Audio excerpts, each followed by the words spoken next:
Now sa video natin ngayon, ito naman yung sasagutan natin. So still the same, more circle pa rin yung topic pero meron ng inclination. Merong inclination yung bagong plane natin. X prime saka Y prime. So the state of stress at a point is shown with respect to the X and Y axes. But we have to determine the equivalent state of stress with respect to the X prime, Y prime axes. Itong naka-orange. Display the results on a sketch of an element aligned with the X prime, Y prime axes. So gagawin natin dito, first, let's solve this conventionally, and then after which, I will discuss the calculator technique for this type of problem. So ngayon, identify natin yung x-face, di ba? Ito yung x-face perpendicular to sigma x, and then the y-face naman, ibahin natin yung kulay. Ito yan. Perpendicular to sigma y. So x-face saka y-face. Therefore, our coordinates would be, na-discuss na natin to sa previous video, so bilisan na lang natin. Y-face. Sa x-face, merong 10 MPa, tapos compressive, kasi toward the body. Minus 10. Then, comma, yung kadugtong na tau xy. Now, looking at the x-face, ito, x-face din yan. This is upward, this is downward. So, yung ikot na makukos niya is counterclockwise. And then, di ba, kapag counterclockwise, yan yung positive sa sign convention natin sa Mohr circle. So, this is positive 30 pala. 30 kasi yung shear stress. Then, for the y-face, we have 60 MPa. This is tensile, acting away from the element. So, positive 60, then comma, yung shear stress naman, this is toward the right, ito toward the left. So, yung ikot niya is clockwise. If you will apply the, again, we can interpret them as forces. So, clockwise, negative sa convention natin, minus 30 pala. Therefore, if you are to plot this, sa x-face muna tayo, negative 10, 30. So, let's say, andito yung negative 10, then yung 30, positive, ito yung positive for the tau axis. So, let's say, andito. Ayan. So, negative 10 yan, this is positive 30. Then, for the y-face naman, 60, negative 30. So, yung 60 is to the right. Sabihin natin, nasa point na yan. So, this is 60, and then 30 yung height, but andito na siya sa negative direction. So, again, we can just draw a line para ma-scale natin.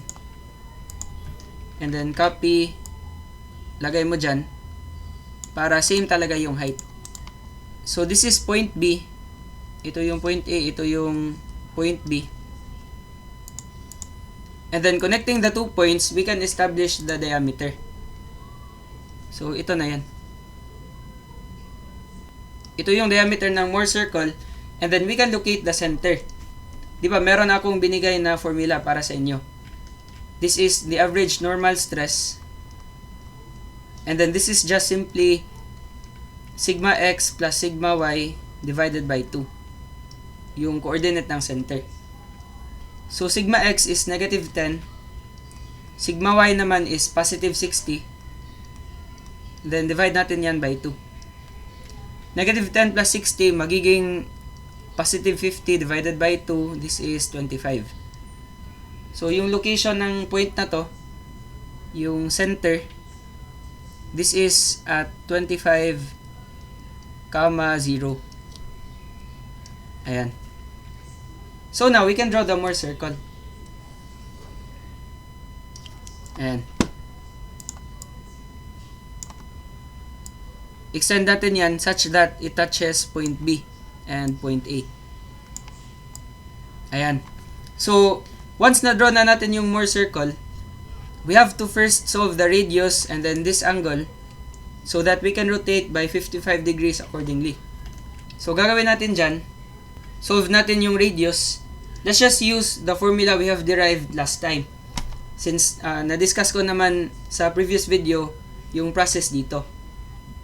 So for the radius, we can use this formula. So input na lang natin yan. Sigma x is equal to negative 10. So minus 10, then minus sigma y. Sigma y is positive 60. Ayan. Then divided by 2. Tapos square natin plus txy, which is 30 MPa. Tapos naka-square din. So solving the radius, we would have square root of negative 10 minus 60, then divided by 2, tapos squared plus 30 squared. Ayan. So press equals, we have 5 square root of 85, which is 46.098 approximately. Or pwede natin yan i-store sa calculator. So store ko na lang sa letter A. Ayan, para exact talaga. Or let's just use 5 square root of 85. Ayan. This is in MPa. And then nakastore yan sa letter A. So we will use this one later. Now, kapag ito yung nature ng problem, para malaman mo kung saan ka magro-rotate sa Moore circle, just look at the original figure. Diba, this is our original x-axis. Itong naka-horizontal. And then we are rotating going to x prime by 55 degrees counterclockwise. Now, diba, sa Moore circle world, times 2 dapat yung angle. So, kapag 55 yan dyan, sa Moore circle world, magiging 55 times 2, which is 110.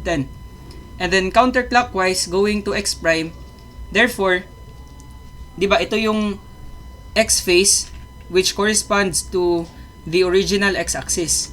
And then, ito naman yung y face, so this corresponds to the original y-axis. So, from the x face, rotate tayo by 110 degrees. Medyo malaki yan. Larger than 90 degrees. So, somewhere dyan yung termination point niya. Sabihin natin. And then, this value is 110 degrees. Ayan. Yung total angle na yan. Now, this termination point, this is x prime. Diba kasi from the original x-axis, nag-move tayo by 55 degrees to arrive at x prime. Now, huwag kang mag-alala, since kahit ano yung reference mo, same pa rin yung termination point. So, what if yung y prime yung reference ko, and then I will start from y. So, diba, ito yung original y-axis. Ayan. So, kapag yan yung original y-axis, to arrive at y prime, ito dapat yung angle. Diba? Counterclockwise, going to y prime. So, from y, we have to move counterclockwise, and then this angle is also equal to 55 degrees. Bakit? Diba, kapag 55 yan, then this angle would be equal to its complement, which is 35. Now, itong y prime saka x prime, perpendicular din kasi yan. So, the sum of the angles must equal 90. So, kapag 35 yan, ito pala, 55 degrees. So, from y, going to y prime, rotate tayo ng counterclockwise by 110 degrees. So, parang ito yan. Andito yung termination point, but essentially, once i-connect mo yung dalawa, ito na siya.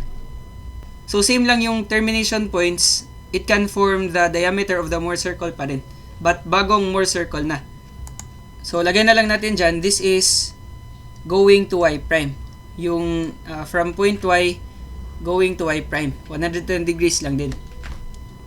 So, now, itong x prime sa y prime, meron na yung bagong coordinates. So, that's what we are trying to solve. Now, para ma-solve natin yan, let's first obtain this distance. Diba, nakuha na natin yung r, but hindi pa natin alam yung distances. By the way, saan galing yung 40.601? Yung ginamit lang dyan is the sine function. Diba, alam natin yung distance na to. Ayan. This distance is just equal to tau xy. And then, ito naman, this is just equal to the radius. Diba? And then the radius is equal to Yung nakuha natin, 5 square root of 85. Tapos, tau xy naman is equal to 30.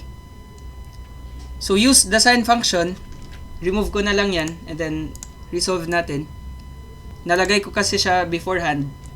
So, parang ito yung ginawa dyan. Sine alpha, alpha lang yung label natin, is equal to opposite 30 divided by hypotenuse. Diba? Yan yung sine function. So, the hypotenuse is the radius 5 square root of 85. So, alpha is equal to, ano na lang, para safe, just use arc sine.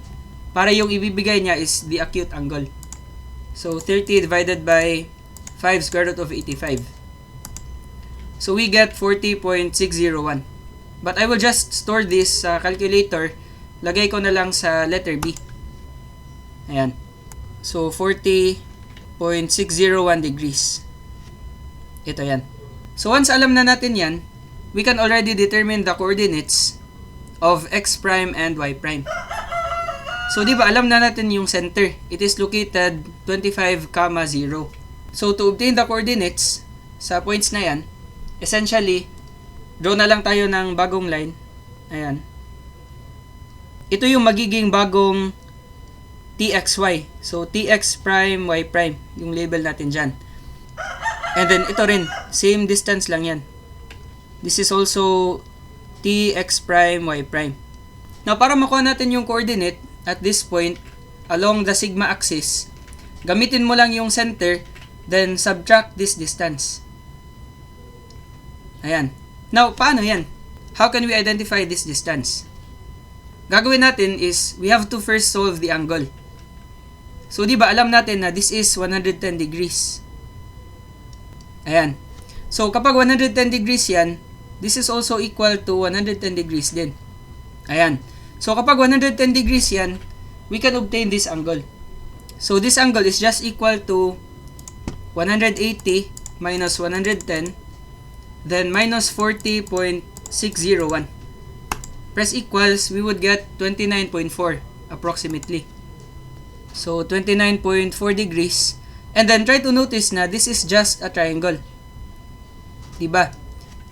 So, r, then cosine 29.4, makukuha natin yung horizontal distance niyan. Then, r sine of 29.4, makukuha natin yung tx prime, y prime. So, solve muna natin yung tx prime, y prime. Kasi yan yung pinakamadali. Now, yung 5 square root of 85, nakastore yan sa letter A.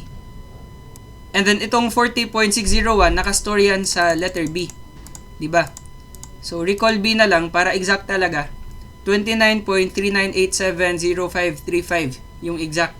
So, shift store, lagay ko na lang yan sa letter C. Itong angle na to. So, lagyan na lang natin ng label. C equals 29.4. So, tx prime, y prime is just r then multiplied by sine of this angle. So, C. Now, yung radius, nakastore sa letter A. So, yung pag-input mo sa calculator, recall A na lang, then sine of C. So, we would get 22.62863,743. Now, sulat na lang natin up to the last decimal place para ma-check talaga natin sa calculator technique mamaya. So, 628,63743. Tapos, yung unit dyan, naka-MPa pa rin. Now, for sigma x prime naman, ito yan. Ito yung kadugtong niya na line. So, just simply add this horizontal distance. Again na, hindi yan na. Ito dapat. Since we are considering this triangle. Ayan. So, kapag 29.4 yan, this is also equal to 29.4 din. 29.4 degrees, which is nakastore sa letter C. So, sigma x prime would be 25, then plus, kasi nasa positive direction tayo, to the right. So, this is R, then cosine C. Ayan. So, input mo na lang dyan. Palitan mo ng cosine yan. Tapos, add mo yung center. So, the center is at 25. So, 65.16 pala yung x prime. Coordinate niya along the sigma axis. So, sulat natin lahat ng decimals. 161.48364. Tapos, naka-MPa. And then, for sigma y prime naman, this is 25, yung location ng center, but nasa left siya, so we have to use minus. Then, this distance is also equal to r cosine c pa rin. So, radius cosine c, horizontal distance, palitan mo lang yan by negative. So, minus 15.16148364. So, naka-MPa pa rin yan. And then, ito na yung mga sagot natin. So, tx prime y prime. And then, ito naman yung sigma x prime. And then, finally, we have sigma y prime. Ayan. So, now, kapag ito-draw mo yung yung display the results on a sketch of an element aligned with the x prime, y prime axes, ito yung gagawin. Remove ko na lang yan. And then for this part, take note na yung nature ng problem na to is from the x-axis, nag-rotate tayo ng 55 degrees going to x prime. So parang ito yan. Ito yung x-axis, tas ito naman yung x prime. X prime, tapos perpendicular to this axis is y prime. Ibahin na lang natin yung kulay. Now, yung y prime naman is perpendicular to x prime. So, di ba ito yan? This is y prime. So, yung element natin, pag inalay natin siya sa bagong axis, parang ito yan. So, this is the original element, tas rotate natin siya such that yung y prime saka x prime perpendicular sa element. So, parang ito na yan. And then, check natin yung stress condition. For sigma x prime, ito yan, 65.16. And then, this is positive, meaning tensile siya dapat. So, paganto pala. Yung sigma x prime aligned sa axis na yan, so meron tayong tensile stress dyan. So, 65.16 dito rin sa kabila. Ayan, extend lang natin yan. 65.16. Now, sa y prime naman, negative 15.16. So, compressive yan. Therefore, sa sigma y prime, align dyan, meron tayong 15.16. Negative. Or pwede rin 15.16 since naka-indicate naman na compression siya. And then pag in-extend natin yan, meron din dito na side. 15.16. Now, para sa tx prime y prime naman or tau x prime y prime, pag titignan mo yung x prime, di ba ito yung positive direction ng tau. So, it is positive sa x prime. Sa y prime naman, it is negative since ito yung negative direction.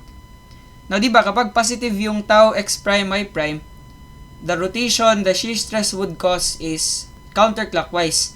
And then, kapag negative naman is clockwise. Yan yung convention natin. So, for the shearing stress, ito yung x prime phase. So, sa x prime phase, we have positive. So, counterclockwise dapat yung ikot. Meaning, paganyan pala. Ito yung single arrowhead. Paganyan, then ito naman is paganto. Para pag in-apply mo yan, yung ikot niya is counterclockwise. And then this value is equal to 22.63. Ayan. And then para naman sa y prime phase, ito yan, negative direction. So yung ikot niya is clockwise. So paganto pala. Ayan. Tapos dito naman is parang to the right sa rotated axis. So, 22.63 pa rin yung value niya. So, ito na yung rotated element. And then, ito naman yung stresses. Now, usually, sa problems natin, yung tinatanong is calculate the normal stress exerted on the oblique face So, ito yung approach dyan. Diba, dalawang stresses yung na-solve natin. Merong sigma x prime saka sigma y prime. Now, sabihin na lang natin, yung oblique face is ito. Aligned to x prime. Now, kapag ito yung oblique face, then yung stress doon sa sigma y prime, yan yung magiging normal stress exerted on the oblique face. Yan lang yung dapat mong tandaan. And then, kapag ito naman yung oblique face, sabihin natin pa ganyan, yung aligned sa y prime, ito yung parang slice mo sa element, then the normal stress exerted on the oblique face would be the one corresponding to x prime. So, pwede mo yan i-check dito. So, kapag ito yung axis na kinonsider mo, then ito yung perpendicular sa kanya. Tapos, pag ito naman, ito yung perpendicular sa axis na yan. So, always check lang talaga kung ano yung magiging perpendicular side. And then, yung reference mo is from the horizontal x-axis. Pag nag-rotate ka patungo sa plane, yan yung magiging x prime. So, ngayon, I will discuss with you a calculator technique I made para magamit mo siya sa any problem involving Mohr circle without any limitation. Na marami kasing calculator technique sa internet na once in-apply mo siya sa iba't ibang problems, magkakaroon siya ng limitation. Now, I will give you an example later kung ano yung mga limitations na yan. But ito, yung formulas na to, for the calculator technique, foolproof talaga yan. So, walang limitation. Yun nga lang, meron kang dapat tandaan ng mga conventions. Now, dito tayo magsisimula. First, you have to check if sigma x minus sigma y divided by 2 is negative or positive. Now, kapag negative yung result niya, r is equal to negative 1. And then, kapag positive naman, r is equal to 1. Now, sa conventions na yan, yung sigma x saka sigma y, it still follows na kapag compressive, negative yung sign. Kapag tensile naman, positive yung sign. So, for this particular example, di ba, na-solve na natin kanina yung sigma y prime saka sigma x prime. So, check down natin ano yung magiging value ng r. So, we would have sigma x is equal to negative 10 since compressive yan. Ayan. Tapos, sigma y naman is equal to positive 60. So, pag i-check mo yan dito, we would have negative 10 tapos minus 60 divided by 2. Medyo obvious naman na magiging negative siya. So, negative 35. Now, since negative yan, dito tayo. R would be equal to negative 1. Ayan. So, yung R na gagamitin mo dyan, negative 1 sa formulas natin. Now, paano naman ito? Yung plus saka minus. Meron kasing plus or minus dyan. To identify kapag plus or minus, just compare the rotation and tau xy. Now, ano yung rotation dyan? Yung rotation dyan is for the element. Diba, our rotation is counterclockwise. So, kaya counterclockwise yan. Now, for txy naman, or tau xy, the rotation we have to consider is for the x-phase. So, diba, ito yung x-phase, yung rotation dyan is counterclockwise. So, CCW din. Now, if same yung dalawa, use a negative sign para dito sa plus or minus. Now, kapag opposite naman or different yung signs ng dalawa, use plus. So, same yung dalawa, counterclockwise yung rotation, pa ganyan, 55 degrees. Then, x-phase, counterclockwise din. So, we have to use minus.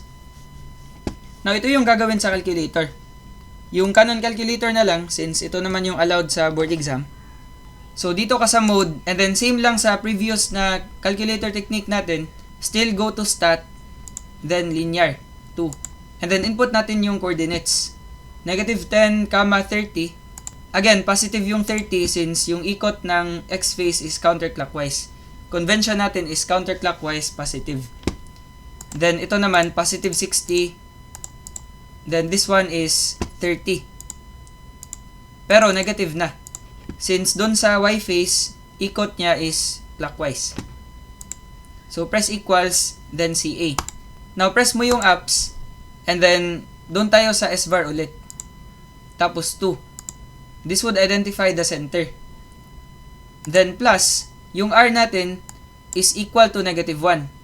Kasi negative yung result niya. ito. So, plus negative 1. Then, multiply natin yung, wag mo nang i-parenthesis pala yan. No need yung bracket. So, times na lang. Then, polar, shift plus, tapos apps, to type sigma x, dito ka sa svar, then 3. Tapos, comma, apps ulit, svar, then sigma y, 6. Tapos, cosine, yung y dyan na ibibigay, essentially, ito yung angle na yan. Yung 40.601. Yan yung nakastore sa y sa calculator. By default yan kapag gumamit ka ng polar. So, lagyan mo ng y, alpha y. And then, balikan natin. Meron tayong plus or minus. Again, same yung rotation saka rotation ng tau xy. So, minus yan. Then, ano yung r? Diba r is equal to negative 1? So, type ka ng minus 1 dyan. Minus, then r. Tapos, multiply by 2 theta. Yung theta, yan yung angle of rotation. Now, for this angle, wag mo na gamitan ng convention. So, counterclockwise yan, 55. Kahit clockwise pa yan, 55. Just input the absolute value. Since yung sign kasi is already accounted for by this comparison. Now, press equals. Diba, kapag plus yung gagamitin, sigma x prime yung lalabas.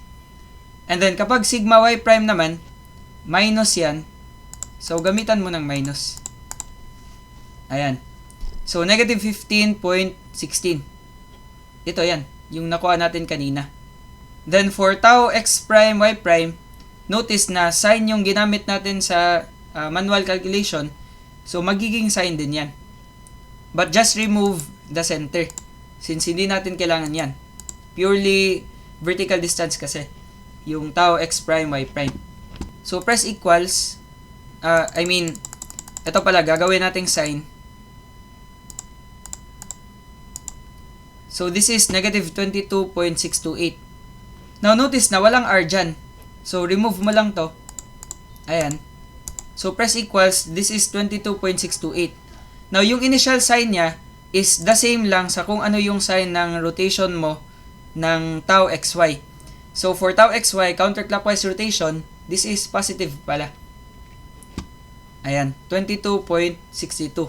And then, this would correspond to the rotated x prime face. So, tapos na tayo sa example na yan. Dito naman tayo. So, for this example, just press apps and then data. So, for the x face, negative 60, since compressive yan. Then, for the y face naman, positive 60, tensile. Now, ito naman, this is 40 clockwise sa x face. So, negative 40, then positive 40. Now, by the way, nakalimutan natin, check mo muna yung sigma x minus sigma y divided by 2. So, sigma x is negative 60, then sigma y naman is positive 60 divided by 2. Now, obvious naman na magiging negative siya. So, ito yung gagamitin natin na value for r. Negative 1. So, balik tayo dyan. Press CA and then apps ulit. Tapos, svar. So, press bar x2, then plus. Tapos, r is equal to negative 1. And then, polar. Tapos, sigma x, comma, sigma y. Then, multiplied by cosine. Then, alpha y. Then, compare natin yung rotation. Yung rotation patungo sa x prime is clockwise. Diba? So, kaya CW. Now, for tau xy naman, the rotation considering the x phase is also clockwise. So, CW, we have to use minus pala sa sign natin dito. So, minus yan. And then, r is equal to negative 1. So, minus 1 ulit. Then, times 2 theta. 2, and then theta is equal to 45. Again, hindi magmamatter yung direction dyan, whether clockwise or counterclockwise. It's already accounted for by this comparison. Ayan. So, press equals. We would get positive 40 para sa sigma x prime. Natanggal pala yung prime dyan. So, positive 40, Then for sigma y prime naman, use minus. Ayan. So you would get negative 40. Then for tau, remove mo lang to. And then change this one to sine. So we would get 60. Ayan. Now ito naman yung next example. Calculate the normal stress exerted on oblique face EF of the shaded triangular face and also calculate the normal stress exerted on oblique face EF of the shaded triangular face. Now, di ba, yung sinabi ko, yung rotation natin by convention is from the positive x-axis or the horizontal x-axis. Then yung rotation na yan, kapag ito yung x-axis, this would be x prime. This axis. Ayan. So yung perpendicular sa kanya would be sigma y prime. 'Di ba? Ito yung magiging perpendicular sa kanya. So yan yung ibig kong sabihin kanina na kapag meron kang oblique face, just consider the side perpendicular sa new face mo. So ito na yan, from x, nag-move tayo toward x prime, then this is sigma y. And then our angle is always measured from the positive x-axis sa conventions natin dyan. So if this is 75 degrees yan, di ba, this angle would be 90 minus 75, which is 15. So 15 degrees yan. Ayan. And then patungo sa face na yan, we are rotating clockwise. So ito, yung rotation is clockwise. And then for the x face, kung titingnan mo siya, this is downward, ito upward, so yung ikot niya is also clockwise. Therefore, we have to use minus, since same yung dalawa. So dito tayo sa calculator, and then press ups na lang, then data, palitan na lang natin. So for x and y, we would have 27 positive para sa x face. Then, ikot niya is clockwise. So, negative 18. Then, for the y face, 45 yan, compressive. So, minus. Then, ito, positive 18. Since counterclockwise yung ikot niya. 27, negative 45. Then, 18, negative. Tapos, positive 18. So, press CA. Then, ups. Tapos, SVAR. Then, 2. Now, we want sigma y prime. Diba? Kasi yan yung perpendicular sa x prime natin. Therefore, we have to use minus. Ayan. Then, polar. Tapos, sigma x. SVAR. Then, sigma x, comma, sigma y. So, ups, SVAR. Then, sigma y, 6. Now, by the way, hindi pala natin na-compute yung r. Sigma x is equal to 27. Then, sigma y naman is equal to negative 45. So, divide by 2. Ayan. Essentially, pwede mo palang tanggalin yung 2. Ganyan na lang. Tanggalin mo na lang yung 2 to streamline the process. Essentially, just check sigma x minus sigma y. Hindi pala magmamatter yung 2 dyan. Since only the sign is needed. 27 minus negative 45, magiging positive na yan. So, we would have to use r is equal to 1. Positive. So, walang magbabago sa equation natin. X minus, then r is equal to 1 lang. So, wag mo na siyang i-input. Then, cosine, tapos y, alpha y. Then, same yung rotation sa katao xy. So, magiging minus. Then, r is still equal to 1. Then, times 2 theta. Theta is equal to 15. Wag mong gamitin yung 75. Again, our reference is always the positive x-axis. So, kapag vertical axis yung binigay from the vertical axis, change mo lang yung orientation. So, press equals, we would get negative 49.1769 compressive. So, ito na yan. Yan yung normal stress exerted on oblique face EF. And then, for the shear stress naman, palitan mo lang yan ng sign, and then we would get 2.411. Again, negative yan, since diba sa original natin, x face, clockwise siya. But essentially, hindi magmamatter yung sign dyan. Just check the original rotation sa X phase, yan din yung sa bagong phase. Now, ito yung ibig kong sabihin na merong limitations yung ibang calculator technique na makikita nyo sa internet. So, try down natin yan. Press apps and then data. Input natin yung coordinates. Compressive yung sa X phase saka Y phase. So, -8 tapos -8 din. Now, ito naman, -10 saka +10. Since kasi, sa X phase, clockwise yung rotation. So, negative siya dyan. Then, press CA. Tapos, doon tayo sa apps. Now, evaluate natin yung R. Again, to check R, lang, sigma X minus sigma Y. If this is negative, then use R equals -1. And then, if sigma X minus sigma Y is positive, R is equal to +1. Now, sigma X minus sigma Y, this would be -8 yung sigma X. Sigma Y naman is also -8. So, parang minus -8. Now, notice na adding both, magiging 0.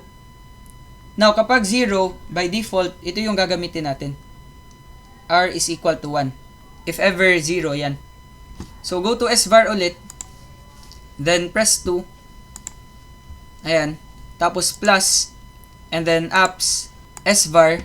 Tapos, sigma X. Tapos, lagyan mo ng polar.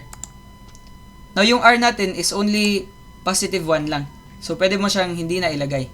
Then, comma, sigma Y. Tapos, cosine. Tapos, Y. Then, check natin yung plus or minus. Yung rotation ng element is counterclockwise. Now, kung titingnan mo yung rotation ng X phase, clockwise yung ikot niya. So, counterclockwise, clockwise, hindi sila same or opposite. Meaning, plus yung gagamitin natin para dito. So, plus dyan. Then, R2 theta, R is only equal to 1. So, dito na lang tayo sa 2 theta. 2 times 60. Ayan. So, press equals, we would get -16.66. And then, for sigma Y prime naman, use minus, we would get +0.66. Now, sa ibang calculator techniques, ito kasi yung orientation. Poloksoy, and then dito naman is parang RY minus 2 theta. So, apps, then yung ginagawa ng iba is regression, tapos 3, then times Y, alpha Y. Tapos minus 2 theta. Theta is 60. Ayan. Now, press equals, notice na magiging math error. Now, this will happen kapag yung sigma X saka sigma Y are located on the same point, doon sa more circle na plane. So, kaya, this isn't applicable sa problem na to. So, alternatively, ito na lang yung gagamitin mo. So, remove ko yan. Again, this is Y, then use plus, since magkaiba yung dalawa. Then, 2 theta, 60. Now, kapag papalitan mo yan ng sign, ayan, tas tatanggalin mo to, you would get -5. Ito yan. Tau x prime y prime. Now, I think ito yung last na medyo eccentric yung given. So, I will just leave the other problems to you as an exercise. So, this is +80. Ayan. Then, -40 naman for the y phase. And then notice na walang rotation dyan. Walang shearing stresses. So, 0 yung dalawa. Now, press CA. So, bard X. Then, yung R natin, check natin. Sigma X minus sigma Y would be equal to 80, then minus -40. So, essentially, positive yung result niya. 120. So, R is equal to +1. So, wag mo nang baguhin yan. And then, this is Y. Then, check natin yung rotation. For rotation, clockwise siya. Diba? Clockwise, 60 degrees. But, yung tau xy, equal to 0 kasi. Now, kapag 0 yung tau xy, automatic yan na hindi magmamatter yung sign. So, halimbawa, gagawin ko yung plus. And then, di ba, r is just equal to positive 1. Gagawin ko yung plus, negative 10 yung ibibigay. Now, kapag minus naman, same lang din. Negative 10. So, hindi siya magmamatter kapag 0 yung tau xy. So, ito yung next example. Ito yung answer key dyan. Try to apply the calculator technique para dito. And then, ito naman, yung sa y phase is equal to 0, but hindi pa rin yan magmamatter. What matters is the value of r. Again, sigma x minus sigma y na lang. Yun yung comparison. So, you might ask, saan galing yung calculator technique? Galing lang yun sa stress transformation equations. Ito yan sila. Now, yung convention dyan is theta is measured with respect to x-axis. Ayan. And then this is positive kapag counterclockwise yung rotation from the x-axis. Then minus naman kapag clockwise yung rotation. And then yung txy naman, yung sign niya magiging plus or minus depending on the rotation. Rotation of the x-phase. Now, kapag counterclockwise yung rotation ng x-phase, positive pa rin. And then kapag clockwise naman, you have to use negative para sa tau xy. So, dito lang galing yan. And then, yung identity naman, papakita ko na lang yung MathCAD na file.